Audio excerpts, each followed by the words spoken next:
Amigos, gracias por continuar con nosotros en República de la Verdad. Y bueno, antes de irnos a la pausa, les comentaba sobre dos proyectos interesantísimos que tienen que ver, digamos, con aspectos tecnológicos que vamos a ver en detalle con su proponente, el diputado Orlando Jorge Villegas. Bienvenido, Orlando. Gracias, Roseli. Es un placer compartir contigo esta tarde. Bienvenido a República de la Verdad. Yo sé que la gente a veces quisiera, ¿no?, que los diputados siempre estén tocando los temas más básicos.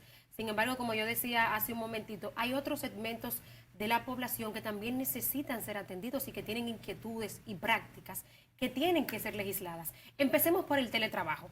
A propósito de que en la pandemia, quizá muchos de nuestros televidentes vieron a sus hijos trabajando desde casa. ¿Qué incluye? ¿Qué es lo que propone el proyecto de ley de teletrabajo? Mira, tú sabes que este proyecto, independientemente de que quizás aparenta ser para un segmento, la verdad que tiene impacto en todo el país, o va a tener impacto en todo el país. Porque lo primero es, Roseli, que nosotros no tenemos, el teletrabajo no es reconocido en la legislación dominicana. El único documento jurídico formal del Estado es la resolución del Ministerio de Trabajo bajo este gobierno, del ministro Luis Miguel de Camps, que fue una muy buena iniciativa en un momento de una especie de limbo jurídico, donde aquí nada regulaba ni organizaba el teletrabajo. Yo la palabra regular realmente no me gusta mucho porque en este país es como una mala palabra. Vamos a decirle a la gente, Orlando, disculpa, ¿qué es el teletrabajo? Quizás para Excelente. quienes no entienden el concepto, quizás. El teletrabajo es una modalidad de trabajo remoto. No todo trabajo remoto es teletrabajo. Eso es bueno diferenciarlo, porque el teletrabajo tiene como un componente fundamental la tecnología. Para usted estar en teletrabajo tiene que haber un elemento tecnológico que sea el que lo conecte, digamos, a su espacio de trabajo. En este caso, una computadora, puede ser un celular, puede ser una tableta, puede ser hasta un teléfono, vamos a suponerlo. Claro. Pero tiene que estar obligatoriamente un aspecto tecnológico, porque el trabajo remoto, por ejemplo, un ejemplo de trabajo remoto que no sea teletrabajo, imagínate que una finca de leche, por ponerte un caso, tenga domicilio en San Cristóbal, pero tenga una finca de ganado en San Juan de la Maguana. Claro. Y tenga 3 empleados que son los que sacan la leche en San Juan de la Maguana. Bueno, ellos están en trabajo remoto porque no están en el domicilio central de la empresa, están en otra unidad o están quizás, probablemente pueden ser hasta suplidores de leche, informales, vamos a llamarlo así, y están trabajando remotamente, no están trabajando en el domicilio oficial de la empresa. Ahora, el teletrabajo es un trabajo a distancia, pero vinculado a un elemento tecnológico, que en este caso normalmente es una computadora con acceso a internet para poder desarrollar los trabajos de sus funciones. ¿Cómo identificaste la necesidad de, bueno, no te gusta la palabra regular, sino que organizar el teletrabajo? O sea, ¿con qué te encontraste quizá en tus investigaciones para este proyecto? Más que una investigación, fue una experiencia propia. ¿Qué te pasó? En mi empresa. La campaña del 2020, recuerdo que estábamos en plena campaña y el COVID estaba en su buena. Cuando digo que estaba en su buena, me refiero a las medidas restrictivas que existían. No podíamos hacer nada, no podíamos hacer nada. Todo lo que podía desde su casa. Comenzaron con ciertos horarios hasta las 5 de la tarde, pero todo el mundo estaba trabajando desde su casa. Un cliente mío, yo estaba de licencia de mi empresa, como estoy hasta el día de hoy, pero en ese momento estaba también por la campaña, me llama para reclamarme que no había recibido un trabajo que se le había prometido para el día anterior. Disculpa, ¿ahora estás de licencia por tu trabajo legislativo? Por mi trabajo legislativo, correcto. Muy bien.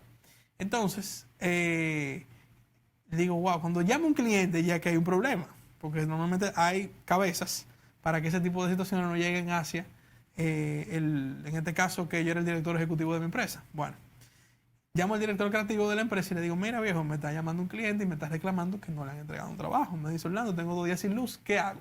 Wow. Automáticamente yo como propietario de la empresa dije, es verdad, legalmente yo no tengo cómo reclamarle a él que me entregue el trabajo porque él no está en la oficina, que su contrato de trabajo actual dice que él trabaja físicamente en un domicilio que es la oficina. Lo mandamos por coyuntura a su casa y esto no estaba organizado, entonces bueno, vete para tu casa y seguimos viendo cómo fluye esto. Yo ahí mismo me quedo callado y digo, es verdad, tú tienes razón. Y yo dije, escúchame la palabra, qué vaina. No, dije, claro. Qué vaina.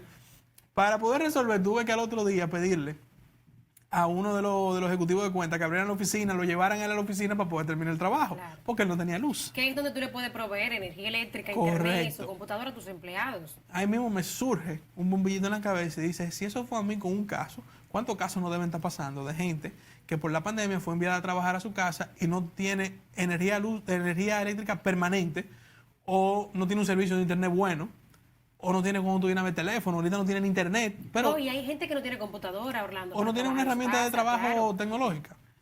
Y yo dije, esto va a ser un problema. O sea, esta casuística debe estar surgiendo, me pasó a mí ahora, pero va a crecer.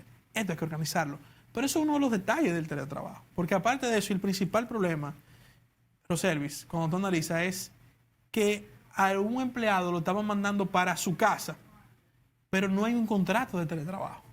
Entonces, lo que nuestro proyecto de ley básicamente, en esencia, está proponiendo son las características de un contrato de teletrabajo.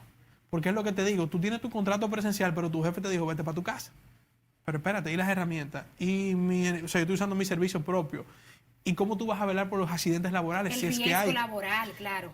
¿Cómo tú vas, por ejemplo, a medir el horario, lo que tengan quizás una fijación con el tema horario o mi desempeño? O sea, hay un vacío en esa relación de empleador-colaborador bajo la modalidad de teletrabajo.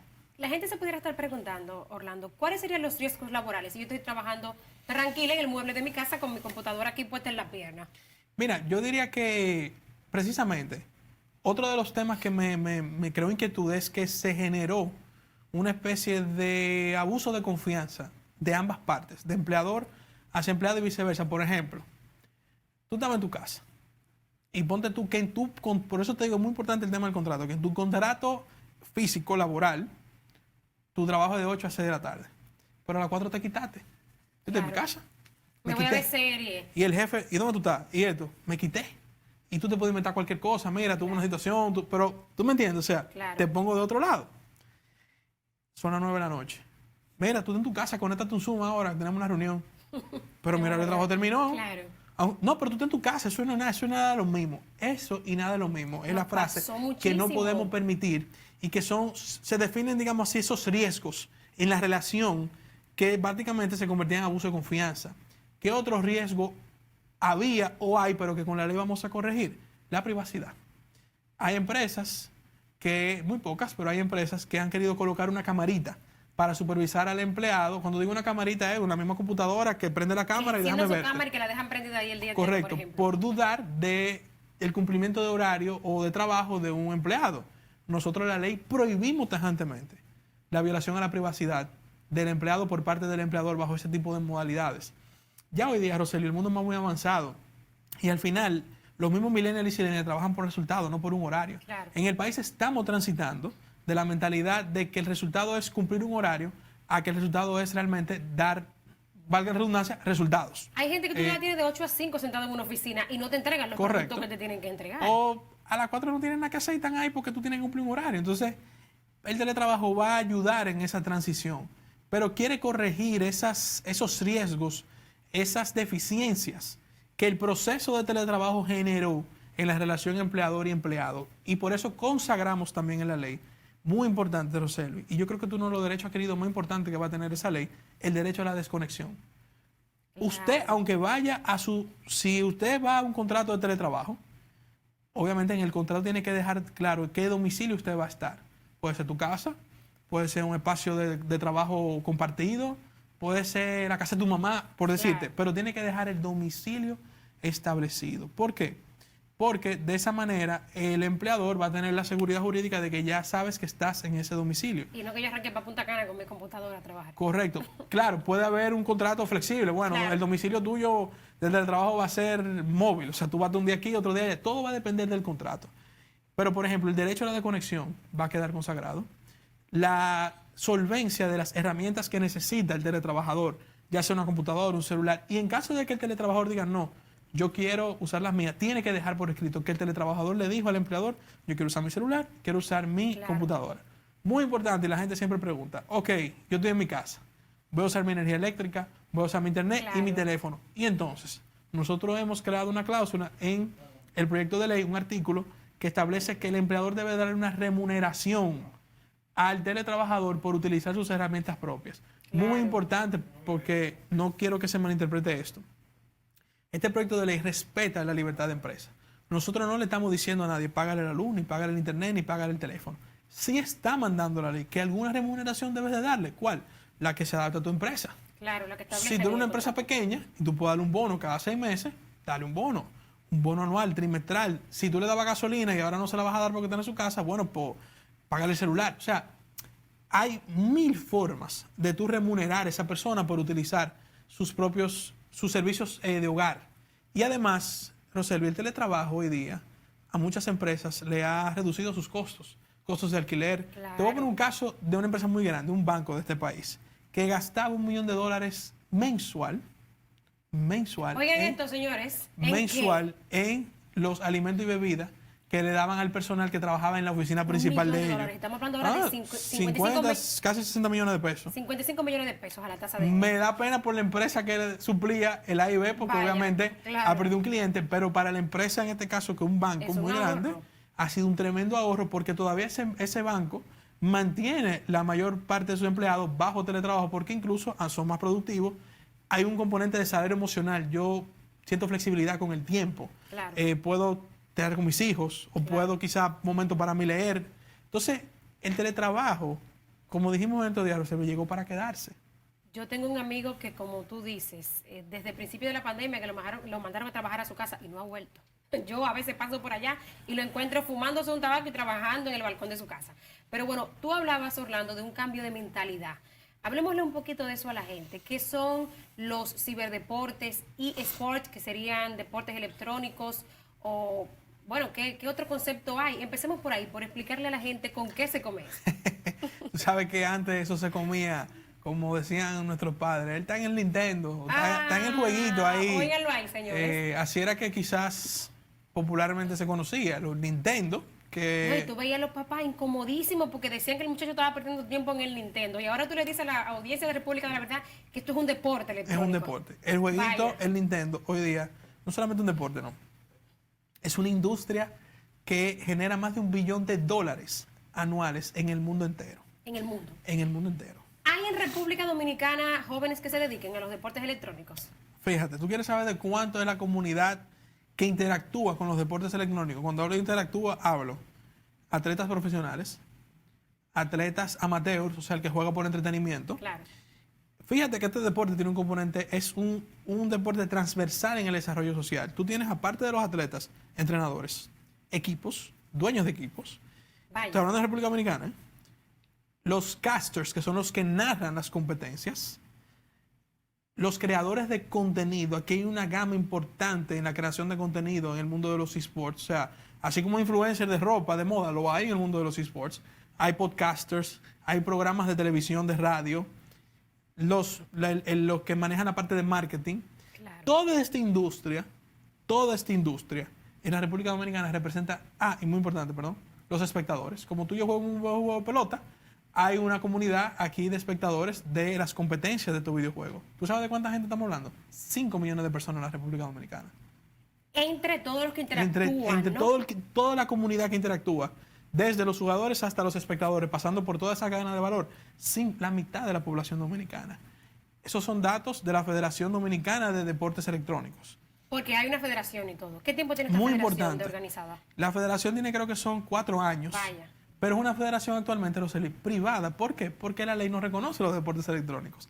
Ese es nuestro principal propósito, que con esta ley, el gobierno, el Estado, principalmente el Poder Ejecutivo, el Ministerio de Deportes, se reconozca los deportes electrónicos como una disciplina deportiva y entonces puedan gozar los atletas, por ejemplo, de los beneficios del Sistema Nacional Deportivo, como lo goza un atleta de atletismo, como lo goza un jugador de béisbol, como lo goza otro tipo de atleta. Número 2, que la federación, que ahora es privada, pase a formar parte de la estructura de federaciones del Ministerio de Deportes y con eso el gobierno va a darle apoyo a la promoción y el incentivo de este deporte.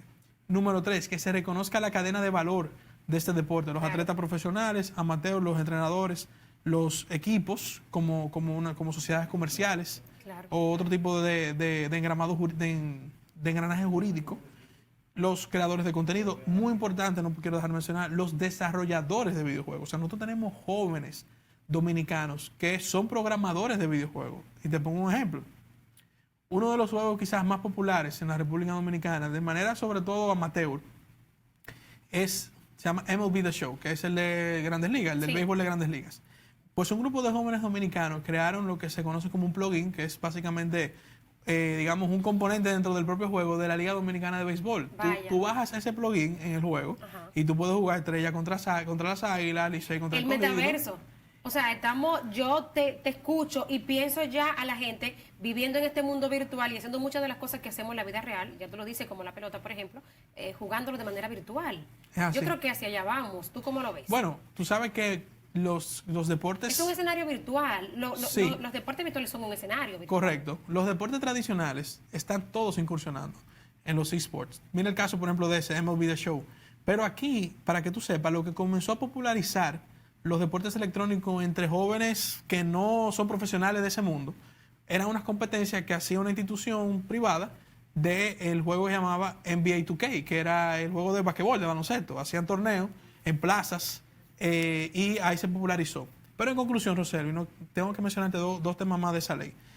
Primero, porque ya la producción me ala las orejas. Brevemente, un componente educativo. La ley obliga al MINER y a la MESID a incluir los deportes electrónicos en el currículo escolar. Vaya. Y muy importante, que hay gente que me pregunta, porque es un tema tabú también, los jóvenes van a tener asistencia para entrenamiento físico y asistencia psicológica como cualquier equipo de otro deporte. Miren, interesantísimo. Orlando, yo de verdad que te felicito. Tienes una agenda legislativa muy innovadora y yo creo que son temas sobre lo que hay que legislar y sobre los que había que prestar atención. Muchísimas gracias por estar con nosotros en República La Verdad. Ustedes, amigos, no se despeguen, que todavía nos queda más. A los que les interesa saber cómo bregar, cómo hacer todo el proceso para su visa de inmigrante hacia los Estados Unidos.